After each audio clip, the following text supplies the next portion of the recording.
Baik teman-teman semuanya, sahabat pariwisata yang ada di mana saja. Di sini saya Cak Roni. Saya dari Himpunan Pramu Wisata Indonesia yang berada di DPC HPI Gunung Kidul tentunya. Istilah yang paling keren adalah guide. Nah, seorang guide begitu. Saya dari sesi kesejahteraan masyarakat yang ada di DPC HPI Gunung Kidul untuk pengurusannya gitu. Wah, sangat luar biasa. Ini sebenarnya menjadi menarik untuk kita, Pak. Ya. Karena sebenarnya masyarakat belum begitu banyak mengetahui mengenai HPI.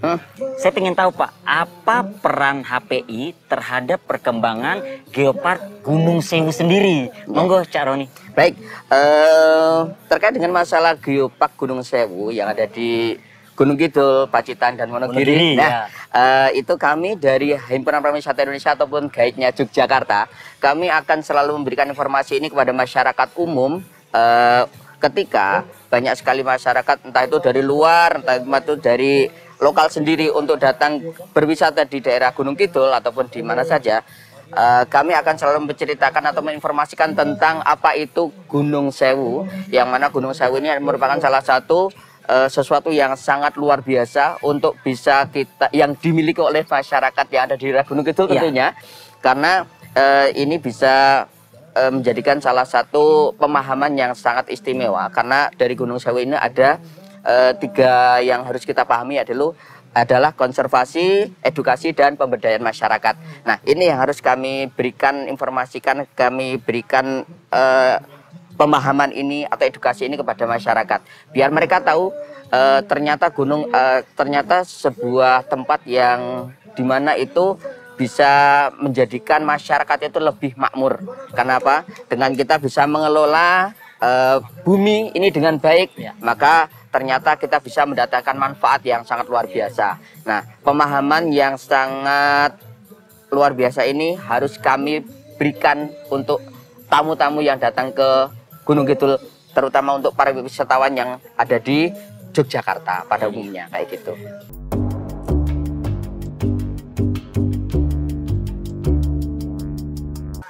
Mungkin Bapak boleh memperkenalkan diri, Bapak sebagai pengelola di Geosite Ngingrong. Ya. Terima kasih, nama saya Suwarno. Saya sebagai Ketua Pok Darwis Jagat Lega Ngingrong, Desa Mulo, Wonosari, Kabupaten Gunung Kidul. Saya di sini sebagai ketuanya. Oke. Baik Pak, apa yang menjadi daya tarik dari Geosite Ngingrong? Terima kasih. Untuk Ngingrong sebenarnya nama gua ya. Ngingrong itu nama gua, dikenal sebagai tempat edukasi. Sebenarnya di sini yang menjadi daya tarik khusus dari para mereka yang belajar di sini adalah, atau yang mereka berwisata di sini adalah tentang proses terjadinya gua. Jadi di sini ada 3 cekungan. Cekungan pertama yang ada di Telaga Malingan, cekungan kedua yang ada di Gua Jemblong, yang cekungan ketiga yang paling besar yang ada di Ngingrong. Ya, jadi mereka datang ke sini adalah belajar tentang proses terjadinya gua, itu yang pertama. Selain mereka itu mempelajari tentang proses terjadinya gua, di sini juga ada keunikan ya, ada lafaz Allah, jadi tebing lafaz Allah yang sangat besar ukurannya, itu terjadi prosesnya secara alami. Selain tebing lafaz Allah yang besar, mereka di sini juga ada batu solat. Dan di Ngingrongnya sendiri itu sebenarnya kami punya gua nguburan, gua lengkap ya, kemudian gua Tumibo ya di sebelah bawah ini. Ini bentukannya lengkap. Jadi bentukannya lengkap, ada gua datar, ada gua vertikal. Jadi ada horizontal, ada vertikal, ada. Bahkan di sini yang untuk yang gua vertikal ada sampai telaga bawah tanah itu 3. Kemudian ada habitat yang unik juga atau yang langka, yaitu kepiting Jacobson dan lele albino. Lele albino.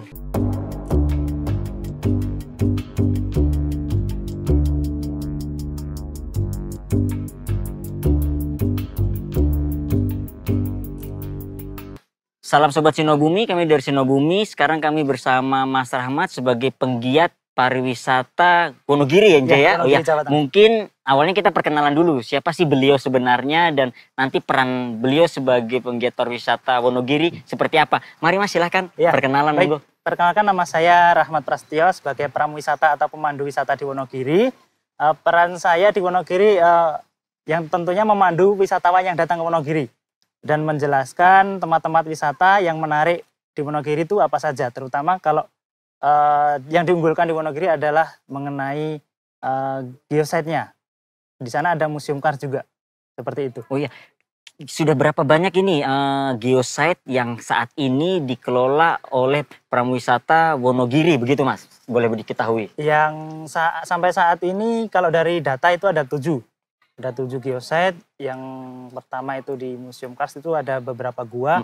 Kemudian di daerah Paranggupito itu ada Pantai Sembuan, Pantai Nampu itu juga ada guanya. Kebanyakan kalau di Wonogiri itu luweng. Luweng ya? Luweng itu mirip kayak gini. Oh seperti ini ya, Iya, cekungan begini ya? Seperti Oh, iya. cekungan ini itu banyak sekali. Tapi untuk saat ini mulai berkurang karena ada banjir, itu tertutup. Tertutup ya? Oh iya. Dengan tertutup. Ini sangat menarik sekali karena geowisata untuk Wonogiri ini kan masuk dalam cakupan Geopark Gunung Sewu ya Iya, Mas ya. Gunung Pak Gunung Dan ini menjadi tantangan kita semua anak muda. Iya, Jadinya betul. anak muda kita bagaimana mengembangkan Geopark Gunung Sewu termasuk Wonogiri di dalamnya. Iya. Nah, mungkin ajakan apa sih yang harus kita berikan atau dari Wonogiri sendiri terhadap masyarakat umumnya terutama sobat-sobat kami Sinobumi seperti Iya. itu. Untuk ajakan kami sebagai anak muda yang tentunya yang pertama adalah menjaga lingkungan. Karena kalau lingkungan itu rusak nanti area geowisatanya itu kurang menarik. Contohnya ada yang luweng itu harusnya mendatangkan wisatawan buat penelitian juga, itu ada yang tertutup lumpur. Nah, Ya. itu yang pertama menjaga lingkungan. Kemudian juga melestarikan. Contohnya untuk pohon-pohon di area geowisata itu kan kebanyakan pohon jati ya. Untuk saat ini pohon jati berkurang, banyak ditebangin. Jadi kalau ajakan kita mulai menanam dan juga menjaga pohon jati itu agar tetap lestari. Terutama fauna juga sudah mulai berkurang. Contohnya kayak burung-burung itu juga berkurang. Mungkin ajakan kita juga terhadap area sekitar geowisata itu terhadap penduduk mungkin lebih bisa ditekankan juga begitu Mas ya. Iya. Sehingga menjadi daya tarik terhadap wisatawan, apa sih yang harus dilakukan dan menjadi daya tarik wisata itu apa yang harus dijaga. Iya. Ini menjadi penting juga untuk Iya, kita penting semua sekali. gitu ya. Iya. Mungkin ada hal yang mungkin paling menonjol dari Wonogiri sendiri ke depannya apa sih yang mau diangkat? Begitu Mas. Ya, kalau yang menonjol dari Wonogiri itu yang geowisatanya yang tentunya Museum Kars itu sebagai tujuan destinasi wisata edukasi. Kemudian juga ada kampung wayangnya yang dulu pernah dipesan untuk Cenderamata SEA Games itu.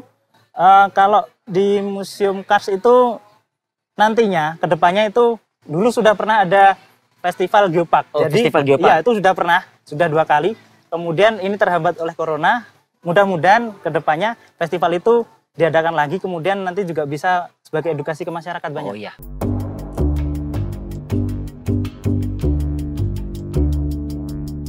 Perkenalkan, saya Kasno Pamungkas.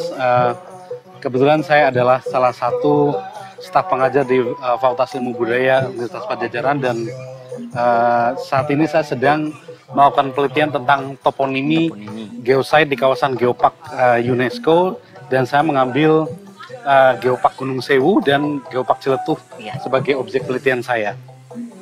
Jadi kalau kita bicara toponimi di geosite di kawasan Geopark itu sangat penting sekali karena dengan memahami toponimi geosite di kawasan Geopark kita bisa melakukan branding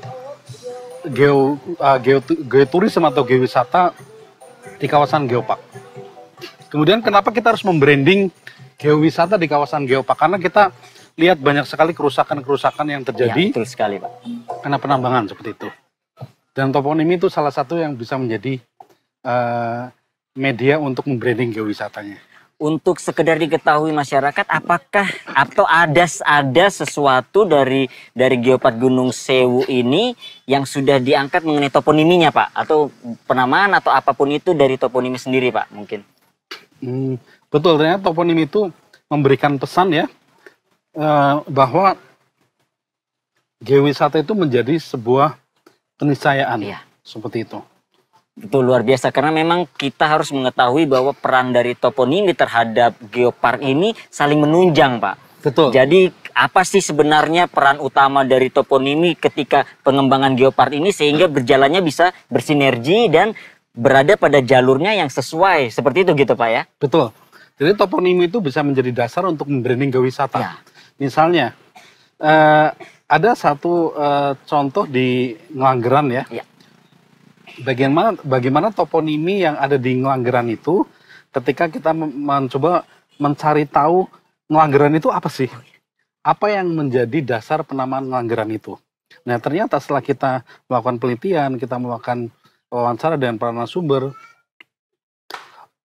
kita mendapatkan informasi bahwa Ngelanggeran itu secara toponimi, dan saya perkuat dengan analisis morfologi kebahasaan ya, itu ternyata Ngelanggeran itu berasal dari kata bahasa Jawa yang arti ngelanggar. Melanggar. Iya, ngelanggar, kemudian mengalami perubahan dan penyesuaian kata, ngelanggar, jadi ngelanggar, jadi ngelanggeran. Melanggaran. Oh, itu asal mula penamaan itu, Pak ya? Ternyata ada cerita rakyat bahwa barang siapa yang melakukan pelanggaran di kawasan Ngelanggeran itu, maka akan ketangkap. Maka akan orang akan tahu dia pelakunya. Caranya seperti itu, Pak ya, sampai bisa ada tradisi. Nah, itu artinya ada nilai-nilai kejujuran yang tertanam dalam Ngelanggeran itu. Artinya masyarakat di kawasan wisata, kawasan geowisata Ngelanggeran itu tentunya mempunyai etos kerja supaya bersikap jujur dan menanamkan tadi filosofi di Ngelanggeran itu sendiri. Dan ini menjadi eduwisata untuk para wisatawan yang datang ke Ngelanggeran ketika mereka mencoba untuk datang ke Ngelanggeran itu tidak hanya something to see, something to do, tapi something to learn. Supaya bagaimana caranya mereka pulang ke rumah juga membawa karakter bahwa saya harus jujur seperti di Ngelanggeran. Oh iya.